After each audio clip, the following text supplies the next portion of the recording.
Welcome back to a story of betrayal, revenge, and personal turmoil. Today, we're diving into a shocking tale of infidelity and the complicated aftermath of a broken marriage. From secret Facebook messages to dramatic confrontations, we're unpacking one man's journey through a rough patch with his wife and the unexpected twists that follow. So I went to use my wife's phone, and she had Facebook open, and she was speaking to this piece of shit that I used to be good friends with. Little background on the guy. He wasn't from the old neighborhood, so we became friends over basketball, and I would protect him from troubles. But as years go by, I notice he's into girls younger than him, so I can't be friends or associated with that. We get into a fight. He had to get his jaw wired shut. No more about him. So my ex-wife was talking to him, and she being somewhat naive, she didn't know he was flirting with her. He said they should meet one day over coffee on Wednesday, and she agreed. At this time, she and I were through a rough patch.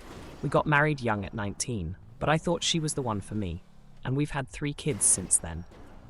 I call my boss and tell him I need Wednesday off because of family issues, and he told me it's fine. I read her messages again, and they agreed to meeting at Starbucks. So when it was time for them to meet up, I pretend to go to work, but wait outside a block away. I see he picked her up and go to Starbucks in downtown. I follow them there and stay in the car.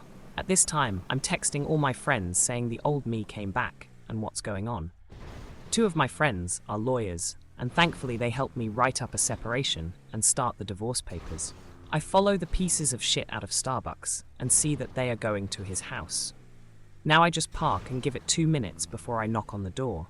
So when I knock on the door, I hid down so they can't see my through the peephole.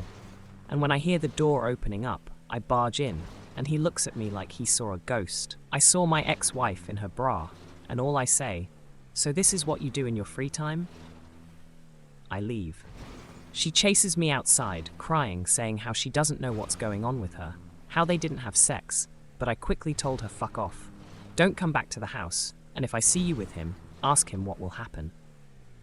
As I'm leaving, he throws her out, and I see he was really scared. Which, to be fair, I've done bad in my past, yes, but he knows me, and he knows the shit I've done, and knows what I'm capable of doing. I go on her Facebook and read a message from him saying, "Stay the fuck away from me." She tries coming back to the house, and I tell her if she steps any more into the house, I will tell her whole family what she did. She walks out crying, asking for her stuff, and I just threw that trash outside and told her to fuck off. One of my friends came to my house, who happens to be a cop, and says the piece of shit filed a restraining order on me and my wife, saying we have to be 100 feet away from him. He knew what was going, and told me how some word got to some people, how the piece of shit has a fucked up fetish, and how he was avoiding some people. And he happened to be dropped off at the old neighborhood after he filed the restraining orders. I told him I want a restraining order on my wife until we get the divorce. Soon I tell the kids how we won't be seeing mom for a while, and I call her from an app, telling her she can explain herself to the kids, and she can have the kids on the weekend, but to stay away from me. I cut her before she says the whole "I'm sorry, forgive me" bullshit. So now the real revenge comes. As we're going through the divorce, we have to go through an online course for the kids, which was the most pointless $20 I've ever spent. We have everything settled. Judge agreed that the prenup is valid, so the bitch doesn't get no alimony. We sell the house and split it 50-50. I use my half to get a nice loft and still have some money left to get a new car. We're in court now, and the judge tells us, "Do you guys really have everything settled?"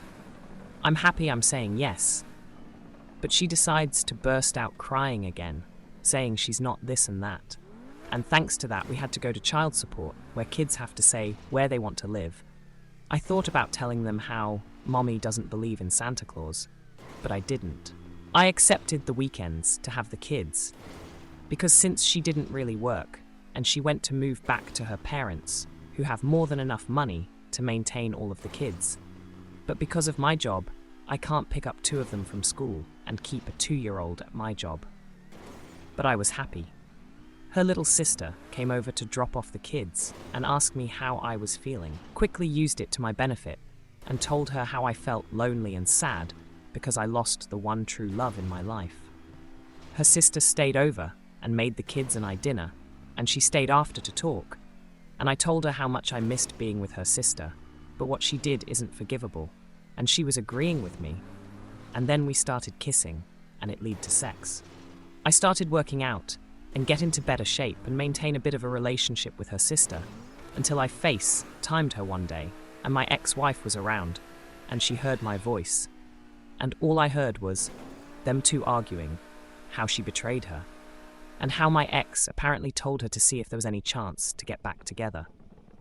I forgave my ex-wife, to be honest, but I didn't want to talk to her or see her. Now her cousins took turns bringing the kids over, and then I did the sob story to her cousins.